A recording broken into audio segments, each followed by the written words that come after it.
stride of capacity administration, the judicial system of Edo State, that will warrant his comeback?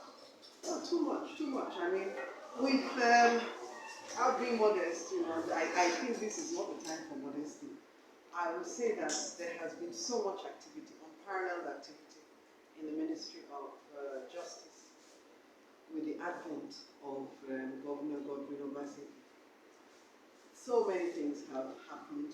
The ministry has become a truly people-centered ministry that deals with justice in all its ramifications. So you will find that the ministry is now seen as a place where the common man can come to and cry out if he has problems at all. The ministry is seen as the chambers of the people, in addition to being, of course, the chambers of the governor of Edo State and the entire government of Edo State.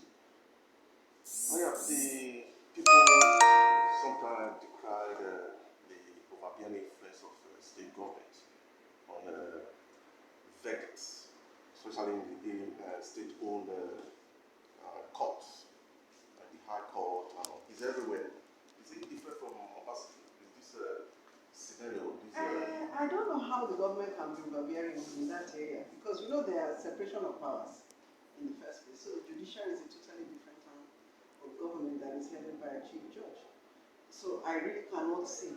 If you do see in any place that an executive is being overbearing, I think we need to question the judiciary to see why that is.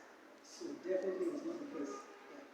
It's not the case at all, I would say, in Edo State to the best of my ability. And I will speak from the perspective of Attorney General to say that the governor does not interfere by any means in any way whatsoever with any process at all. Yeah, you are the state chairman of anti-trafficking. That is correct, yes. Yes. We've seen a lot of deportees, returnees over the time.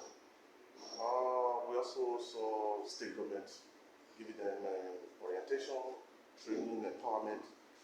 How many of these persons, looking back now, how many of these persons are self-independent now, so to speak? Because we have heard of figures, a lot of money is being spent on these people, but how many can you say they are now self-independent? Well, it is clear we have been very open and talked about the money that has been expended, total money expended, and the great majority of that money has come from the states, courtesy of the governor.